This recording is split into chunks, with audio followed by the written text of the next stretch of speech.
Welcome to the Invite Health podcast, where our degreed healthcare professionals are excited to offer you the most important health and wellness information you need to make informed choices about your health. You can learn more about the products discussed in each of these episodes and all that Invite Health has to offer at www.invitehealth.com/podcast. First-time customers can use promo code podcast at checkout for an additional 15% off your first purchase. Let's get started. You've probably never thought about if you're deficient in magnesium, but it certainly would not be uncommon. We know that greater than 50% of Americans fail to eat enough magnesium in their diet, so you're just not obtaining it. And due to our stressful lives and other conditions that can potentially deplete our body of this very important mineral, then it makes sense that a lot of people in this country are technically deficient or insufficient in magnesium.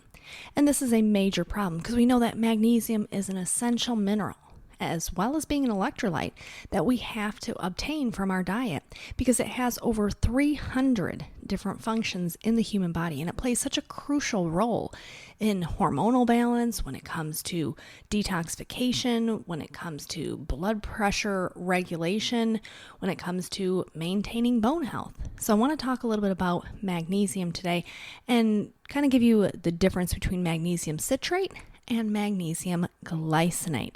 So I am Amanda Williams, MD, MPH, and let's get right to it. We know that half of the body's magnesium is stored in the bones, and that's where it's part of the skeletal matrix. And we know that magnesium helps our neurons in our brain.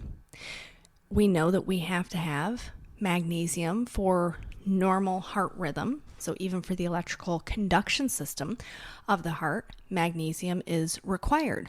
So we know that it helps to regulate blood pressure because it allows for vasodilation, which allows the blood vessels to remain more open so you get optimal blood flow through them.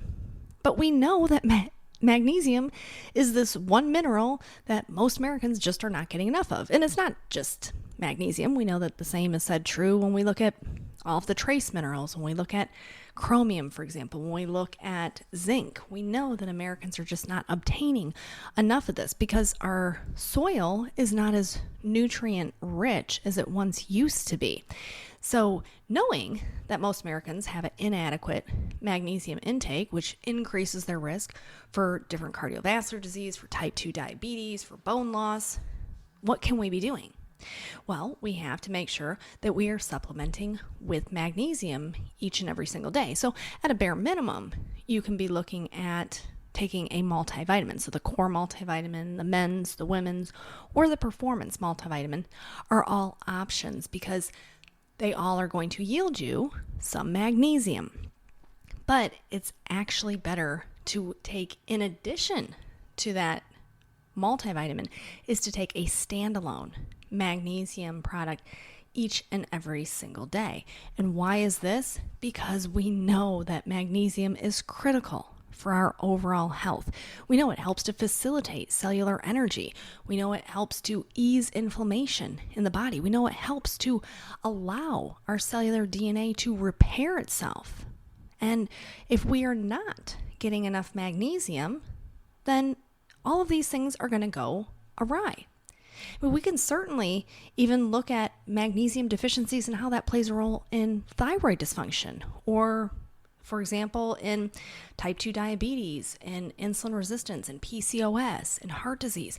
We can see the clear indications. Someone who has hypertension likely does not have good magnesium levels.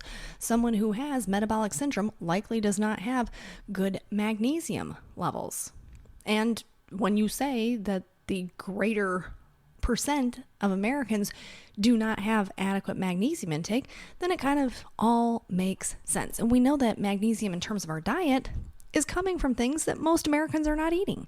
It's found in things like seeds and nuts, green leafy vegetables.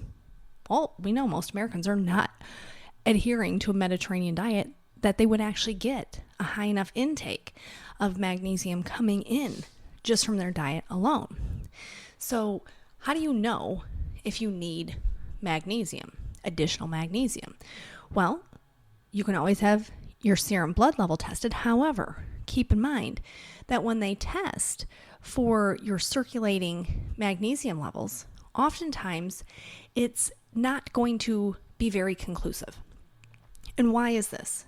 Because your whole blood magnesium is not very accurate.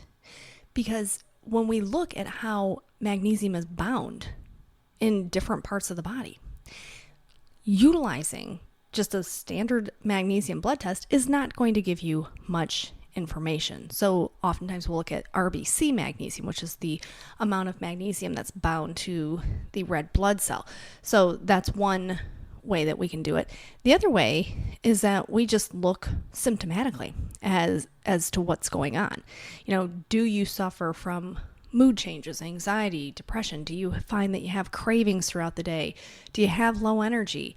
Do you have issues sleeping? Do you suffer from muscle cramping? Do you get, headaches, whether that's tension headache, migraine headaches? These are all of your body's little clues that maybe we don't have enough magnesium on board.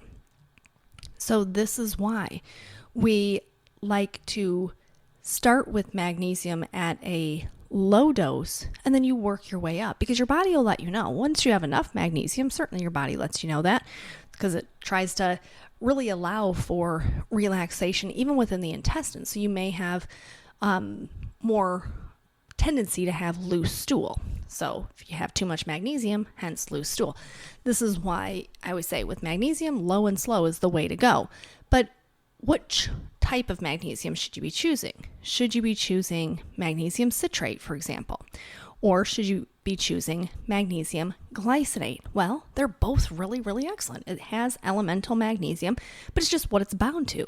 So magnesium citrate, for example, is bound to citrate. Now, this absorbs relatively fast, and this is really great for people who have more of a tendency to have perhaps constipation, because it gets into the intestines and it really allows for that relaxation of that smooth muscle in the intestines. So this is a really good choice for people who maybe have tendency to get muscle cramps, for people who have issues when it comes to headaches. Sometimes magnesium citrate is the preferred choice.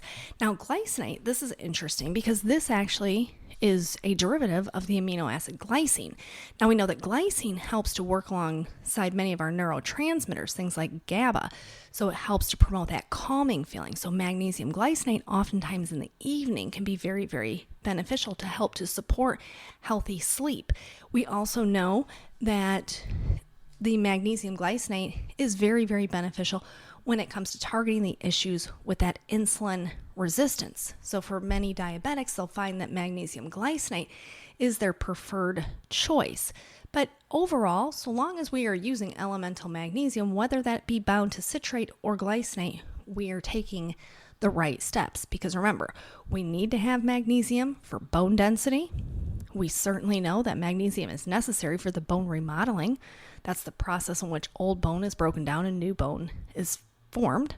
So just for maintaining our bone density, we certainly know that that is really very important. We know that we need to have magnesium for our cardiovascular system, for controlling blood pressure and our heart rhythm.